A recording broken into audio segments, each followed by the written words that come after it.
Welcome to the Endocrine Matters podcast. This podcast episode is sponsored by Complete Medicine and Hey Healthy.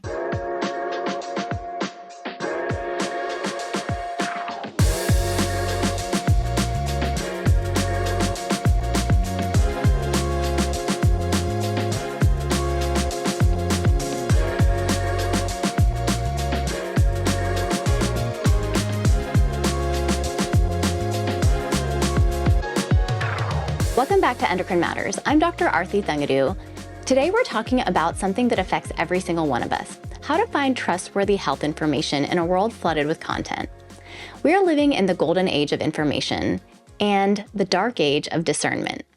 There are brilliant clinicians, scientists, and educators sharing high-quality information online.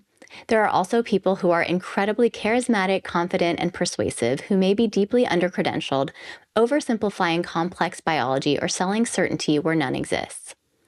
Often, this is to sell a product or agenda. And the hardest part, the people who sound the most trustworthy are not always the ones who actually are. This matters because you matter, your health matters, and bad information doesn't just confuse people, it harms them. So today, I want to pull back the curtain on how medicine actually makes decisions and why training matters, and how you can critically evaluate the health information you're consuming without becoming cynical or overwhelmed. First, why is this so hard? Let's start with an uncomfortable truth. 99.7% of people in the United States have not gone to medical school. This is not a criticism. This is simply reality.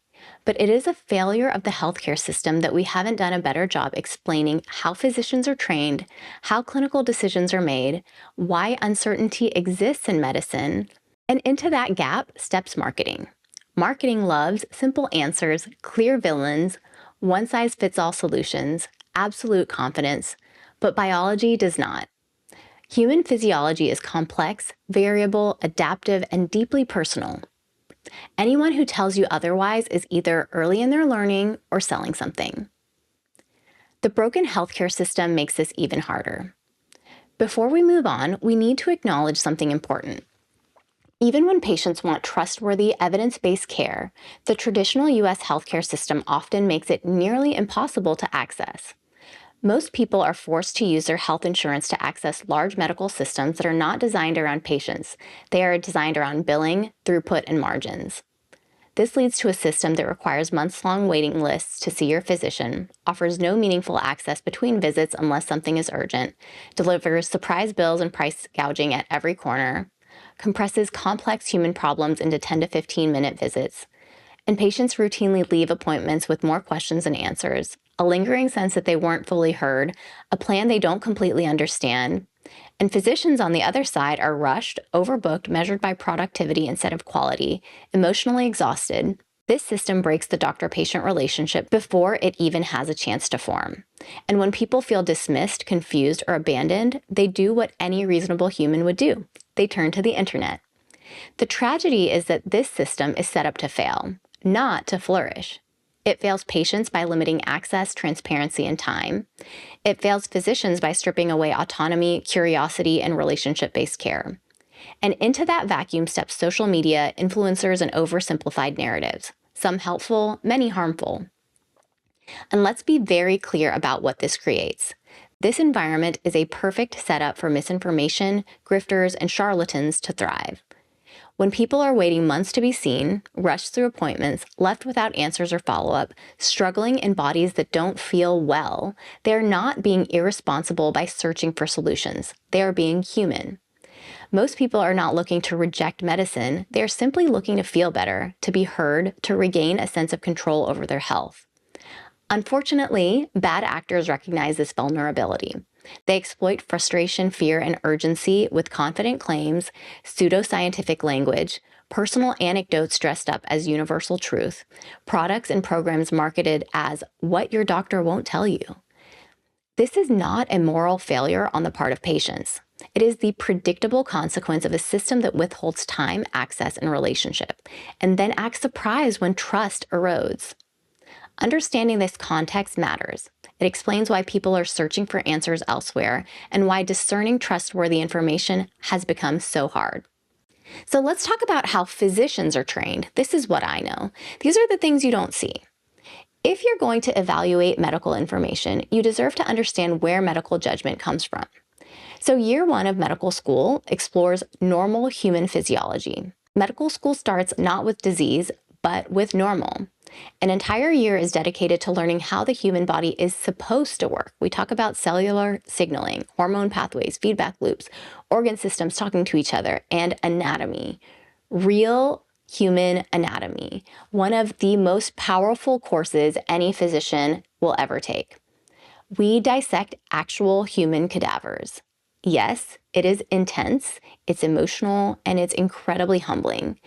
But there is nothing like holding a human heart in your hands. Feeling tissue density, seeing clots, recognizing cancer not as a diagnosis code, but as something that once lived inside a person who donated their body so we could learn. I am genuinely terrified that this experience will be replaced entirely by digital simulation or AI-led teaching. Technology can supplement learning. It cannot replace the visceral understanding of the human body. You learn medicine inside out, literally. Year 2 is pathophysiology. We start to ask, what happens when things go wrong? This is where disease lives. Pathophysiology is about mechanisms, cascades, trade-offs, downstream consequences. You don't just memorize symptoms, you learn why symptoms happen. And to simply pass medical school, it takes tens of thousands of hours of focused study. Not to be exceptional, not to be brilliant, just to pass. So let's move on to years 3 and 4. This is clinical training. This is when we get out of the classroom in the traditional sense and meet patients in the hospitals and clinics. Medical students arrive in the hospital at 5 or 6 a.m. before the interns, before the residents, and before faculty. Why? Because we are tasked with the slow work, the listening, taking detailed histories, understanding symptoms in context, learning how different diseases can present in different bodies, knowing and connecting to the patients and their families deeply. We learn humility early. The textbook patient almost never comes through the door. After this comes residency and fellowship. The first year of residency is called internship. After medical school comes residency, 3 to 7 years depending on specialty, and sometimes fellowship on top of that. This is where decision-making begins, but slowly. You are supervised constantly. Every choice you make is questioned. Why this test? Why this dose? What's the evidence? Why now? What are you missing? Ironically, what grows fastest during this time is not confidence, it's curiosity. The deeper you go, the more you realize how much you don't know.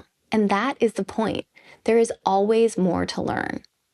Let's talk about the dangerous confidence curve. Here's something I want you to remember. The less you know, the more confident you tend to be. This is not an insult. It is a well-described phenomenon. Early knowledge feels powerful. I remember how powerful I felt when I took my internal medicine boards and my step 3 exam or my step 2 exam, and how much less confident I felt after. You learn one pathway, one study, one explanation, and suddenly everything makes sense. That kind of confidence is fantastic for marketing. It is terrible for medicine. Safe medical care requires comfort with uncertainty, willingness to say, I don't know yet, curiosity instead of certainty, collaboration with patients and colleagues. If someone online never expresses doubt, never discusses risks, never mentions exceptions to what they're saying, never says this may not apply to everyone, that should raise a flag. Credentials matter, and here's why. Let's talk about credentials, not as gatekeeping, but as context. Credentials tell you what training someone has, what lens they're using, what they're qualified to interpret. If you're consuming health information, ask, what is this person trained to do? Are they a physician? Do they have an MD or DO? Are they a nurse practitioner or physician assistant? Are they a PhD researcher? Are they a nutritionist, coach, or influencer? None of these are inherently bad, but they are not interchangeable. Then ask, are they licensed? State medical licenses are publicly available. Disciplinary action by state boards is also publicly available. Physicians should be licensed. They have to be licensed to prescribe. Disciplinary action by state boards is also publicly available. Board certification is also publicly available. If someone gives medical advice, you should be able to look up their license, see their specialty, see if they're practicing within their specialty, verify their training. This applies to your real doctors and your online ones. It is frightening how few people look into these credentials before following recommendations. It is even more frightening how many of the physicians who are most well-known have publicly available flaws on their credibility. Some of the most social media famous doctors are not board certified at all, or are not board certified in the field they are sharing information on or practicing. For example, most hormone specialists are not board certified endocrinologists. Most aesthetics providers are not board certified dermatologists. There are famous doctors who haven't finished residency. There are insta-famous cardiologists who have never been board certified in cardiology. We'll put links and instructions on how to look this stuff up in the show notes, and I highly recommend you look up your favorite influencer to see if they have the appropriate credentials. And if it did not matter to you before, hopefully it will matter after this episode. Next, think about, are they sharing evidence or are they sharing anecdotes? Personal stories are powerful, but they are not universal truth. If someone says, this worked for me, or this worked for my patient, that is not the same as this is safe and effective for most people. Both have a place, but they are not equal. Discernment is how to decide who to trust. So let's talk about discernment. Not skepticism, not cynicism, but thoughtful evaluation. Discernment is a skill, and it's one you can learn. When you encounter health advice online, pause and ask yourself the following questions. Did this person actually train in the field they're giving advice in? If someone is offering medical, hormonal, or disease-related advice, ask, did they go to medical school? Did they complete residency or fellowship in this area? Are they licensed or board certified? If the answer is no, the next question matters even more. If they didn't train in this field, why didn't they? This is uncomfortable but important. Were they unable to complete the training? Unwilling to undergo the rigor and accountability? More interested in speed, visibility, or profit than depth? And if they chose not to train, why are they offering authoritative advice here? Is their personal experience being presented as expertise? Lived experience is powerful. It is not the same as clinical expertise. Someone's personal health journey may make them a compelling storyteller, a relatable advocate. It does not automatically make them an expert qualified to guide others with different bodies, risks, and conditions. Ask yourself, is this story being framed as one experience or universal truth? If they are not credentialed, what happened? This is a question people rarely ask, but should. Were credentials never pursued? Abandoned because the process was too limiting? And I say too limiting in air quotes. Lost due to ethical or professional issues? Accountability is built into medical training for a reason. Opting out of that system while still demanding trust should raise questions. Ask, can I really trust what they're saying?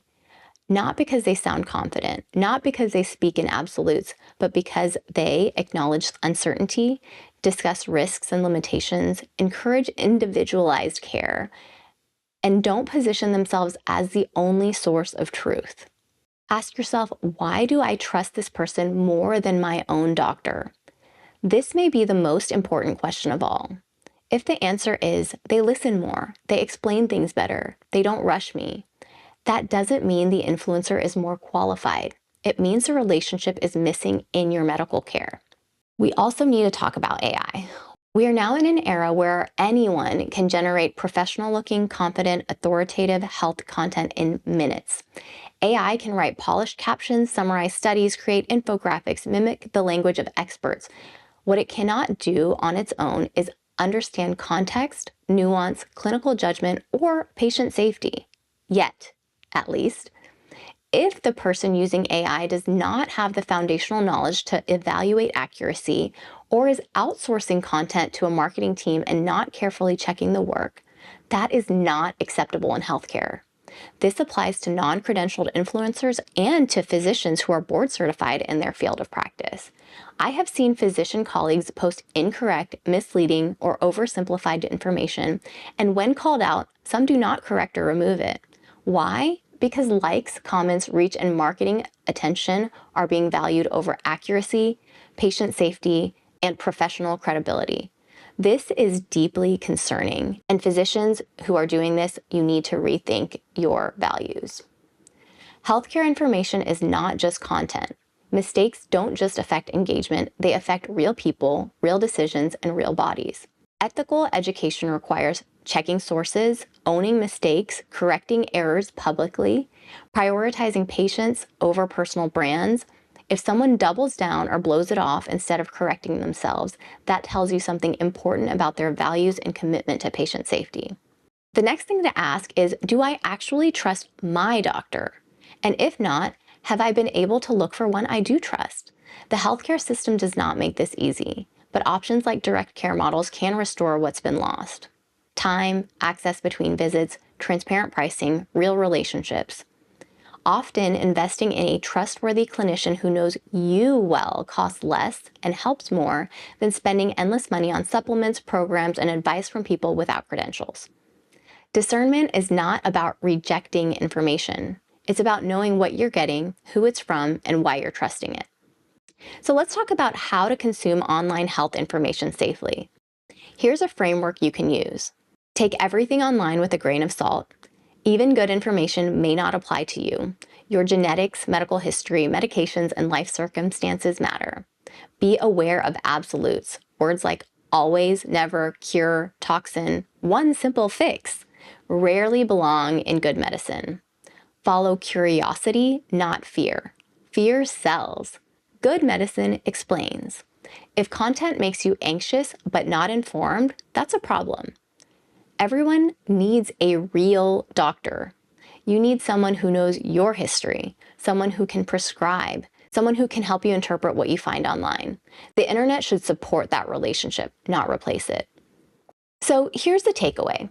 You don't need to go to medical school to be an informed patient, but you do deserve transparency. You deserve to know who you're listening to, what they're trained to do, what perspective they're speaking from. Look up credentials, understand the difference between education, experience, and marketing. And remember this, the best clinicians are not the loudest. They are the most curious. They know the human body is endlessly complex and endlessly worthy of respect. Your health is not a trend, it's not content, and it deserves care grounded in rigor, humility, and trust. Thanks for listening to Endocrine Matters. If this episode helped you, subscribe to our YouTube channel and share it with someone who's trying to make sense of the noise. I'll see you next time. If you want to see us in clinic, you can find us at essaycomplete.com, and please follow me on Instagram at Dr. Arti Thangudu to learn more.